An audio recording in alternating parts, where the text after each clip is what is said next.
Hey, what's happening, everybody? Pragmatic Addict here. I got Tyler with me today. Hey, guys. It's been a few weeks since we have filmed a video, so it is now January 6th or 7th, and we're going to be doing our top 15 most anticipated films of 2022. Yeah. So right off the bat, a lot of these movies, we don't actually have any footage for. Yeah, no. I mean, I'll say one thing really quick. I have not made a top 10 most anticipated films list yet, I don't think. But 2022, I was looking through the list, and this was hard to do. This is hard to do. We had to do some deep cuts here. Deep cuts. So without further ado, we're going to get into the video, and we're going to start with... Let's start with yours. All right. This is number 15? All right, yeah, I'm going to start off at 15. All Okay. right, so this one... It's kind of a re-release of sorts. This is a film that came out in like 2006. It's been lost forever because the studio went under. So there's been like no way you can get this movie. I have to spend like $40 to get a DVD for it. What? Well, Oscilloscope decided that they want to re-release Short Bus. This is a film that came out around 2006. This thing it was extremely controversial because it featured real on-screen sex. Like, they even had to, like, go to the porn rating commission to get it, like... But it's actually, like, a really great, sweet film about all these people in New York. It's like post 9/11-ish, you know, like you can kind of tell that we're in, like, a fantasy world because, like, right at the beginning, it closes in on like a claymation type of world, but you got a dominatrix who is trying to develop real relationships with people. There's a sex therapist who has never you know, gotten an orgasm, and that's just part of it, you know. And again, this might sound just extremely like boring. This sounds batshit crazy to me. But it's actually a really sweet film, and Oscilloscope completely remastered it. It's going to release in some theaters, but it's probably going to be a digital release. And I've not heard about this. And I highly recommend this movie, you know, and you know, support independent filmmakers, you know, like support this film. You know, it came out a decade ago, and yeah, it's been lost. So support this film. Shit. Okay. My number 14 is The Worst Person in the World. So this is I haven't heard about this one either. So this is a Neon release, and there is a trailer out for this movie, and it's basically, I believe it's a Norwegian film, and it's kind of like, how do I describe this? It's kind of like Woody Allen-esque, but funnier, like, because it basically, you know, it's about this girl who is going from guy to guy, pretty much, you know, but, you know, she's trying to think Frances Ha, the Noah Baumbach movie, and that's kind of what this is. And it looks really funny. It looks really, like, out there, and yeah, I'm excited for it. You know, it's kind of capping off this the worst. What is it? The Worst Person in the World. Worst Person in the World. Yeah, okay. I believe this comes out in February. Okay. Yeah, this comes out in February. Damn, you got some deep cuts. 13. This is a film that the trailer just literally released for this on, like, Monday. I wonder if I've seen it. So it's this movie called Sundown with Tim Roth, and it's a new film by Michel Franco. Sounds like a horror film. Okay, so basically, Michel Franco is the dude who did New Order last year, which was really, like, fucked up. You know, it was basically like... like, that was a very angry film. This one, it's kind of muted a bit. It's about this guy who basically is, like, hiding out somewhere because something... It's very, like, ambiguous on what is going on, but he's, like, hiding out, I believe, in Spain or France or something, and he's basically, like, left his family behind, all that, and well, basically, the film keeps getting more and more tense as it goes on. it's a great trailer. I highly recommend you check out this trailer because I had no anticipation for this movie. I thought New Order was really good, but I thought it was just too dark. This film looks to be my kind of flavor. You know, it's a slow burn, and Okay. that's kind of what I like. And then, do you want me to go to 10? Ooh. You know what? Here, let me do my 3 honorable mentions, or my 5 honorable mentions. We're doing 15. Okay. Okay, we'll do 5 honorable mentions for me, and then we'll switch. Okay. We'll take turns. Okay. So I have my list here, but it's only got 13 on it. What was number 15? Oh yes. Which one? So number 15, I actually couldn't decide between 2 movies. Okay. So I'm gonna use them both. Fuck it. 16. The new Noah Baumbach movie. White Noise. Okay. White Noise, because it's Noah Baumbach. I mean, Marriage Story got my movie of the year for 2019. Yeah. And if you haven't seen Squid and the Whale, you need to see Squid and the Whale. It's Minor Dickens. So we have that one, as well as the new Ben Affleck film Deep Water, which is being labeled as an erotic thriller. Yeah, this one seems interesting. We've gotten nothing Yeah. on this movie, and it's going straight It's to Hulu. supposed to release this month. Yeah, it's going to be a straight to Hulu release. It sounds interesting. I mean, it's from the guy who did So the Fatal premise Attraction. is it's between like a couple who are like separating or something, right? Yeah. They're I on the believe verge of like so. separating, and I can't remember. I was looking at the premise because there's not too much about it. Yeah. And can we look at the premise real quick? Yeah.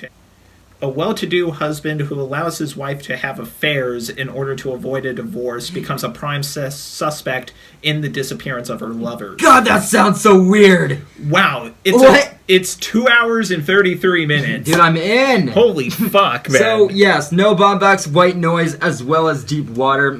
14, we're going to be doing Don't Worry, Darling, which is the next film from Olivia Wilde, who directed Booksmart. This movie, okay, we don't have anything for it, except for a, like, 20-second teaser. Yeah. And it stars Harry Styles and, who is it? I think it's Florence Pugh. Florence Pugh. I love Florence Pugh. Yeah, great. But, oh Yeah. my god, so... Let's look up this one, too. Oh, alright. Because I've seen, again, these are all films I, like, just more recently than anything, I had to look up and really go through the list of 2022 and pull out all of them. It's a 1950s housewife living with her husband in a utopian experimental community begins to worry that his glamorous company may be hiding disturbing secrets. God, that sounds so weird. And it's a psychological thriller from Olivia Wilde, dude, starring Harry Styles. Yes. Of all people, with fucking Florence Pugh. Dude, I'm in. Yeah, I'm this in. releases September 23rd, 2022. Hell yeah. Yeah, it's near the end of the year. All right, number 13. We're only going to go to number 10 and we'll switch off. Okay. Number 13, we got The Unbearable Weight of Massive Talent. Finally got a fucking trailer the other day. I gotta say, there wasn't too much about the trailer. I was like, okay, but it's Nicolas Cage, played Nicolas Cage in a really Nicolas Cage manner. He's trying to get his, like, career back and everything. And it's so weird because originally, wasn't this, like, supposed to, like, have, like, Quentin Tarantino be like one of the characters in it? I believe so, yeah. Or something, yeah. But it's basically Nicolas Cage, and he's trying to get his career back in this movie, and he's playing Nicolas Cage in the most Nick Cage manner. Yeah. It So- looks weird. It looks like it's going to be a fun time. Yeah, there is a trailer for it. But yes, Unbearable Weight of Massive Talent. Number 12, we got Spider-Verse 2 Part 1. Ooh, yes. I will say this, the reason why it's so high up on the list is because, so, I loved Spider-Verse. I fucking loved it. It's one of the best Spider-Man movies, in my opinion, that has ever been made. Yeah. But there was so much hype for this movie because it was the newer Spider-Man movie we've never seen like that. Right. And with all the additional other Spider-Man in it, Yeah. it was so fucking cool. Where this one, I mean, the only thing I really am hyped for about this is like, well, it's a sequel to a kick-ass Spider-Man movie. Yeah. And it's a part 1. So I'm like, Yeah, I that don't know how much I'm really going to let myself get hyped for. The trailer was pretty incredible. I'm sure it will be a good movie. Yeah, the trailer was really, but- really good for this Yeah, one. so that's why this is so high up on my list at number 12. Number 11, Halloween Ends. So I'm not a big fan of the Halloween series of this era, I thought both Halloween and Halloween Kills weren't bad, but I was like, they're okay, I guess. Halloween Ends, though. This is going to be supposedly, it's not gonna, but it's supposedly gonna be the end of the Halloween films from David Gordon Green. Yeah. Again, I didn't think that any of the other two films were great, in my opinion. I didn't think any of them were bad. Obviously, Halloween 2018 is much better than Halloween Kills. But I am anticipating seeing this conclusion of the David Gordon Green series. All right. Number 10 is The Unbearable Weight of Massive Talent. Nice. Yeah, Nice. Anything Nicolas Cage, I'm like in. Oh, dude. I mean, especially as of late. I mean, Color Out of Space, Bad Lieutenant. Yeah. Mandy. Mom and Dad. Prisoners of the Ghostland. Willy's Wonderland. Yeah, Joe. Yeah. Dude, he's really fucking upped himself lately. It's just Pig. Fucking Pig. Yeah, it's just a fascinating career transition, man. He's really gotten his shit together. Yeah. I'm proud of him. Alright, my number 10 is going to be a deep cut. Darren Aronofsky's new film, The Whale. Oh. So this stars Brendan Fraser as a 600-pound recluse who's trying to Yes. get back in touch with his son, and he's in a gay romance. Yeah. That's literally what we have for it. Fascinating. I want to see it. Darren Aronofsky, he did Mother, he did Requiem for a Dream, obviously Black Swan. I'm gonna see this film. Brendan Fraser, man. Dude, you know what's so weird is Brendan Fraser, he did like Furry Vengeance, and then he died for a few years, and then he's like, hey, by the way, I'm coming back to work with Darren Aronofsky and Scorsese. Yeah. I'm like, how do you do that? Where have you been? Yeah, Where have you been? It's one of those things where it's like, He's gonna be the next Nick Cage. yeah, it's like my career is going downhill. Uh-huh. I gotta find a way to go upward. Number 9, Jackass Forever. Hell yes! This looks hilarious. I can't wait. And if I'm thinking about it correctly, I think this is going to be the last time we see these guys. They might try and loop in a younger generation to do it, but I feel like... I was going to say, they're bringing in, like, Machine Gun Kelly and Eric Andre and, like, new cast members. Yeah, I feel like this is going to be the last time you see the core Jackass group be together. I mean, the last thing they did was in 2010. Well, if you don't count, like, Bad Grandpa, but... Yeah, as I don't far count as a Bad Jackass Grandpa. film, this is it. This has to be. Yeah. Especially with all the fucking, nonsense from Bam Margera. Oh, This is man. it. It's ridiculous. I'm surprised they even did one after Ryan Dunn. This is it. Yeah. I wonder, if they're gonna bring that up in the film or not. If they're gonna do like a dedication. I don't know. Because it's been a while. I mean, I know they did one in Bad Grandpa, but I feel like you gotta at least acknowledge the guy. Yeah, it's gonna be a little weird if they don't. Yeah, you have to at least acknowledge that this guy was a part of your core group. So yeah, that's my number 9. Okay. My number 9. I'm not proud of it. Orphan First Kill. Wow. Hear me out. It's got Isabel Furman. I love Isabel Furman. Oh my god. Yeah. She was great in The Novice. Yeah, this that year. was a great movie. And Orphan, I don't think it's a bad film. I think it's fine. Orphan's fun. It's And a guilty pleasure. it's one of those things where it's like it's kind of become like a cult film. Yeah. So it's like I want to see what this movie has in store because I respect Yeah. Orphan that much, and she was great in The Novice, and she's also doing The Last Thing That Mary Saw, which is going to be a Shutter original. Which looks interesting. Just saw the trailer for that. But I gotta say, I never thought I would put a William Brent Bell film in my top 10 most anticipated. Is the Wait. director of The Boy, Stay Wait. Alive, The Devil Inside, Separation. Wait. It's not gonna be good. He's directing the film. Oh, hell yeah. Oh, I'm out. I'm sorry. Even worse, it's got a release date for January 28th this year. We haven't gotten a single trailer for it. The movie's done. It wrapped filming last year, but there's no trailer. It wrapped filming in like 2020. William Brent Bell, man, what are you doing with your career, man? Hopefully this is his big one. Hopefully it at least hits like a 40%. If he couldn't revitalize The Boy with Brahms, I highly doubt it. But you know what? But I want to see it. I'll fucking watch it. I'll watch it. Yeah. The Batman. Batman. Weirdly enough, that's actually not on my list. I will see it. I mean, Matt Reeves, the director of Cloverfield. Yeah. Hell yes. I will see it. I will see it. Right. So apparently, Barry, what is it? Barry Keogh, the guy that was in Killing a Sacred Deer, The Green Knight, Eternals. They're saying that he might actually be playing the Joker in this film. Maybe. But it hasn't been revealed yet. Yeah. I'm mainly into seeing Paul Dano as the Riddler. Yes. It seems like he's going to be very, very menacing here. Gonna kill it. He's not going to do the Jan McCary thing where he's like smoking, you know. Smoking. Yeah, like this isn't Batman Forever. This is a dark take. I think Robert Pattinson is going to knock it out of the park. He's been making great decision after great decision. Yeah. I feel like we got to stop categorizing this dude as the Twilight guy now. He is like one of my new favorite actors. Yeah, it's just one great film after another. Good Time, The White House, Yeah. High Life. Yeah, like just keep doing what you're doing, dude. Like you're just making great choices, and I feel like his interpretation of the Batman. I will say this though, when I see the trailer for Batman, I don't see him as Batman. I don't see him as Batman. That's probably the biggest thing. That's probably why I'm not as excited for this movie, is because it's like I don't see him being Batman. I'm really excited about Zoe. I think the movie would be fun. I'm excited about Zoe Kravitz as Catwoman. I think she's going to knock it out of the park. I think it'll be a fine movie, but it's not what I'm really excited for. My number 8. I feel like these last movies, people will just laugh at me. Disney Plus's Pinocchio.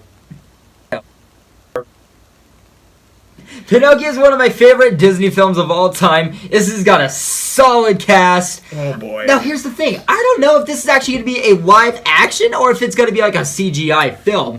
Because the teaser looks like it's going to be like a CGI film, but everything around it saying is that it's a live action film.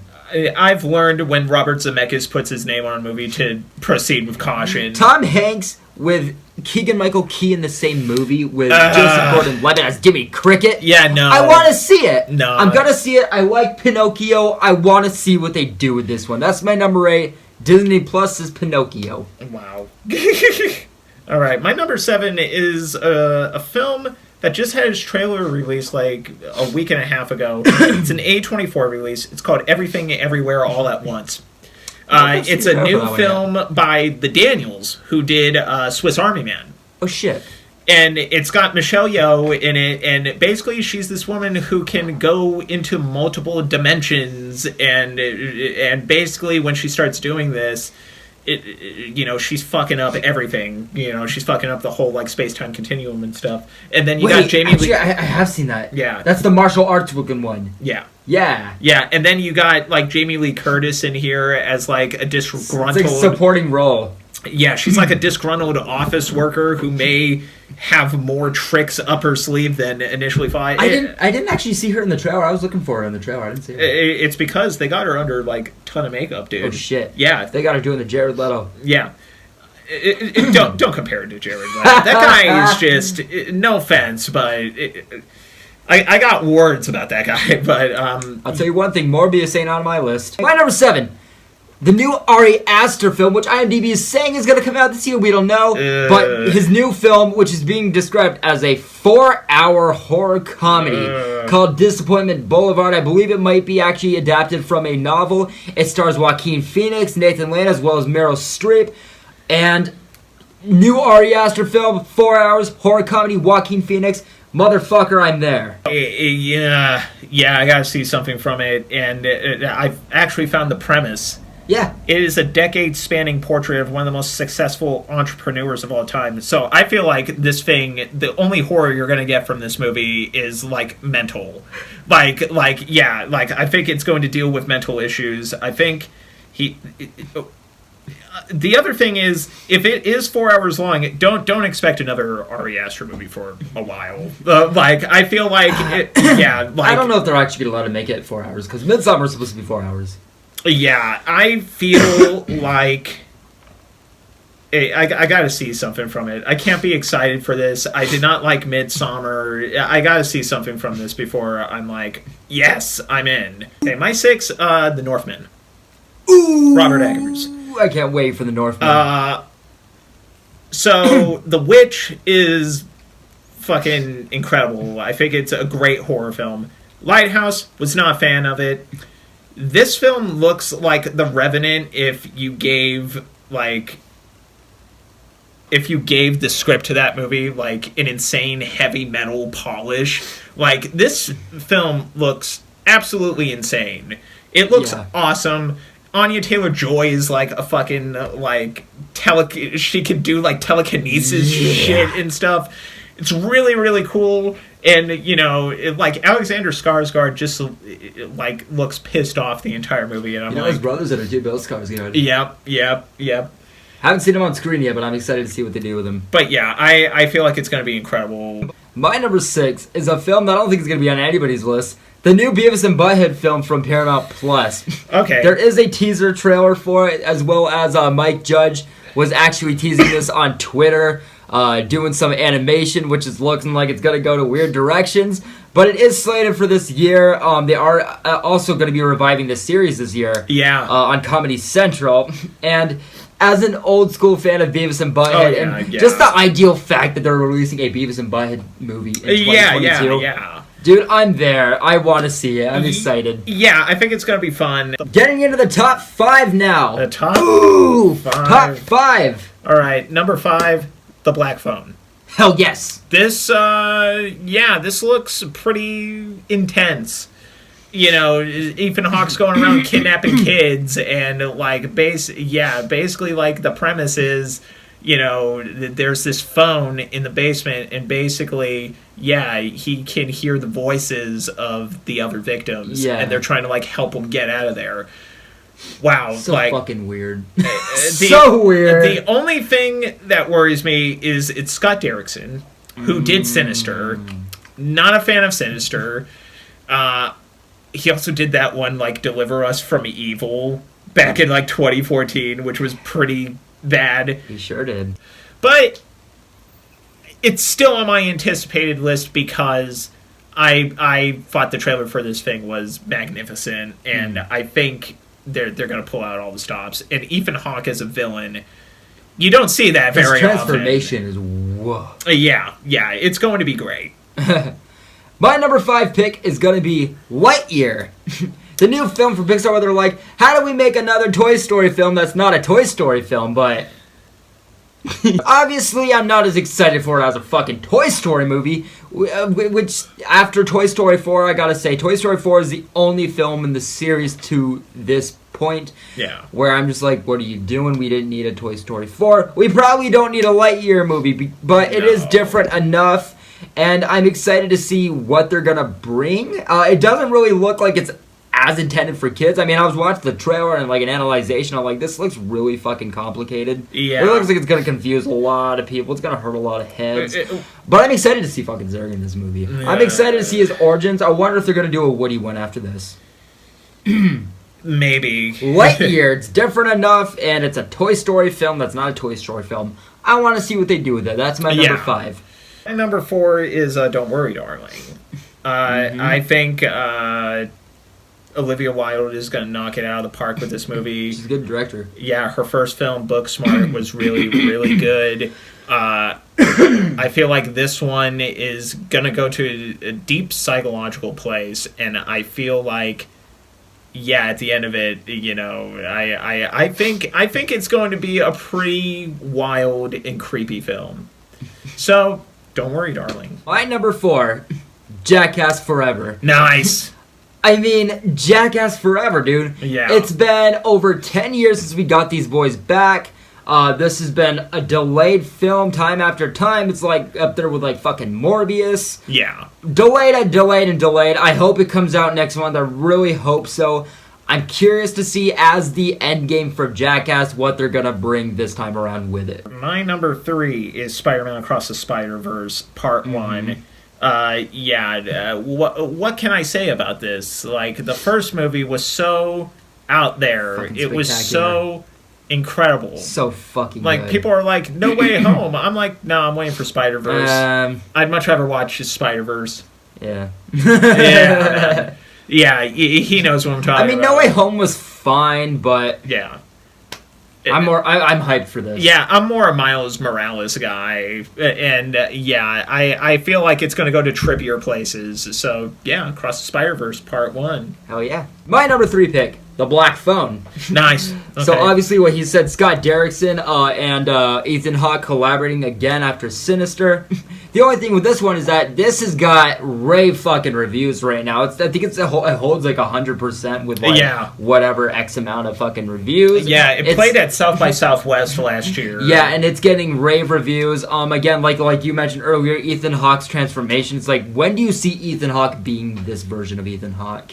Never. It's such an original premise too. I gotta say, like, I watched the trailer and I'm like, it's not exciting, it's not engaging enough for me, but I like how it's being received. I'm excited for Scott Derrickson to do something horror-esque with Ethan Hawke again. I like Ethan Hawke's transformation, and it sounds original enough, and it is a little bit creepy looking. Yeah. I want to see The Black Phone. I'm hoping dude, his mask, man. His mask, dude, that he's wearing, fucking creepy as shit. Yeah. Black Phone, number 3. This one is a real deep cut. Like, there's not even a title for this movie yet. What? It's slated to release in November, though. It's the Untitled David O. Russell project. So there is info on it. It is a comedy. It's got a stacked cast. It's got, like, John David Washington. And anytime David O. Russell puts out a movie and it's a comedy, it's usually going to be pretty crazy. This was the guy who did, like, I Heart Huckabees back in 2004. He did, like, Flirting with Disaster. Like, they're weird comedies, especially his early stuff. Everybody loves Silver Linings Playbook. Silver Linings is a bit tame. You know, like, it's a bit more tame than, like, Flirting with Disaster, but still, his comedy work, nobody can get as close to him when it comes to comedy. So, yeah, that's my number 2 pick.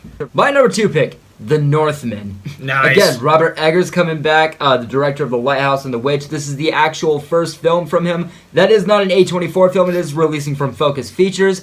But it is another periodically set tale, a revenge Viking thriller. God, it looks awesome. It looks insane. I can only imagine how the measurements that this madman is going to go to in this. Dude, like, you see some of those shots in the trailer, like the camera trailing him from behind as he's just walking. Yes. I will avenge you. And he's just walking with, like, whole That areas just, like, on jumps fire. to him. Yeah. Like, again, the cast. Nicole Kidman, Willem Dafoe, Anya Taylor-Joy, Alexander Skarsgård, Bjork! Bjork is in this fucking movie. What? The last time Bjork was in a fucking movie was like Dancer in the Dark, and I don't think this is going to be as like depressing as Dancer in the Dark, man. So yes, The Northman, literally everything about it, I am so on board with. I cannot wait for this movie. Yeah, I think Bjork is also doing some of the music for the film as well, so that's going to be cool. Wow, one of the most solid films to release this year. Yeah. I can already tell you. Number 1 now. All right, my number 1. This is pretty obvious. I love this director so much. White Noise, the new Noah Baumbach. He's taken a book from Don DeLillo, who basically... So basically, White Noise is going to be like a science fiction satire.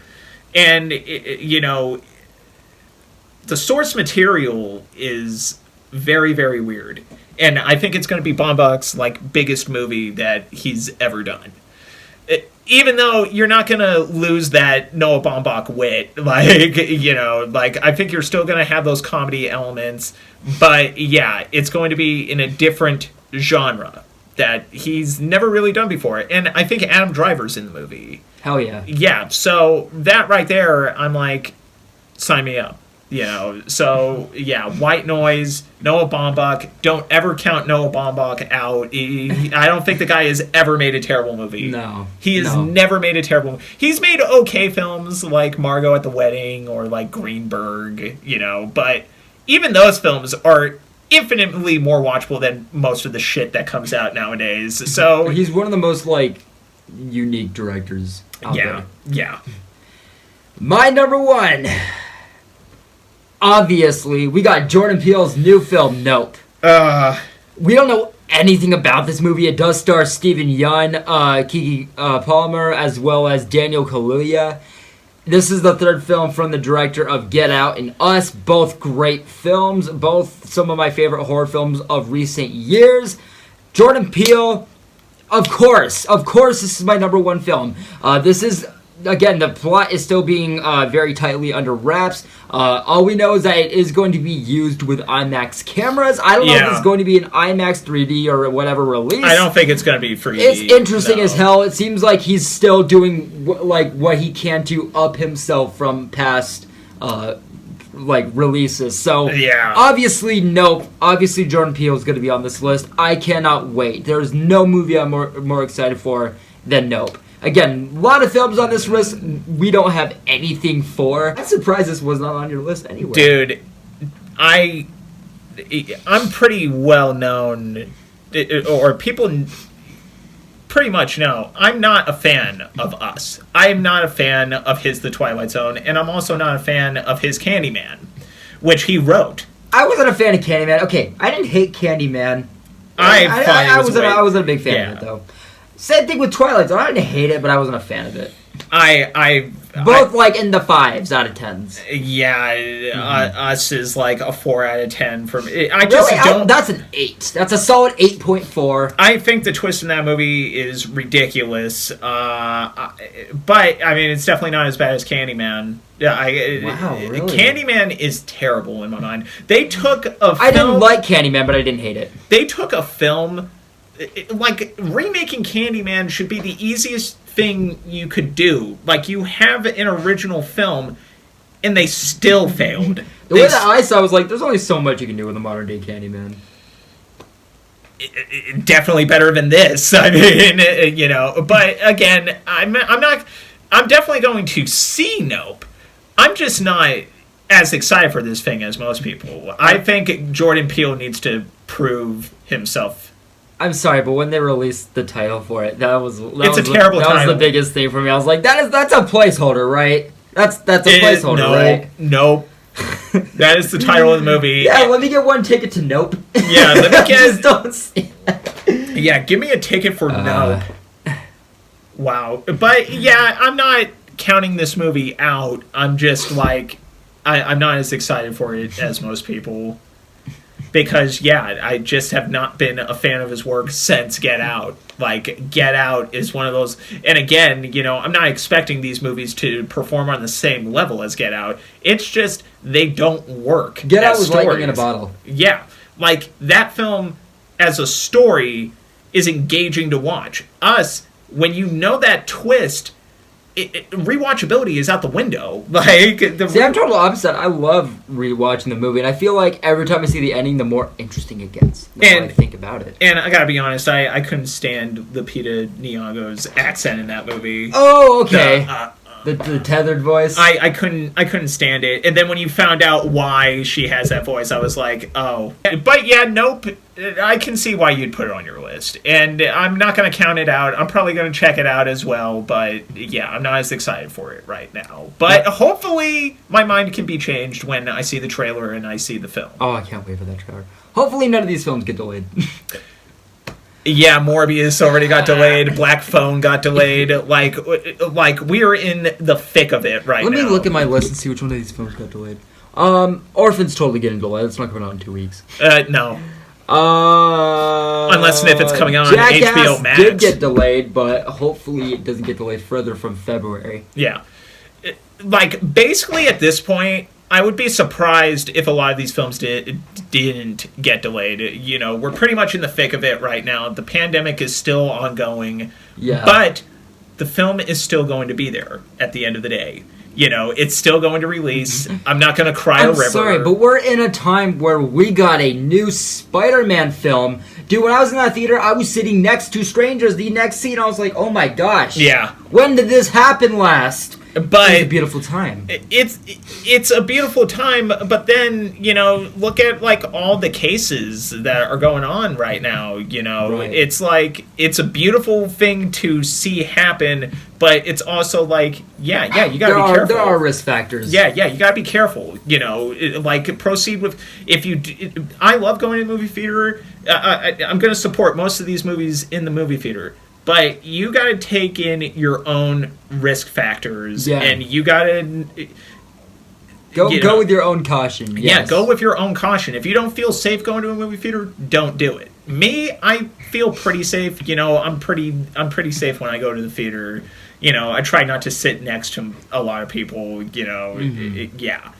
But yeah, just know that if any of these films do get delayed, they're still going to be there.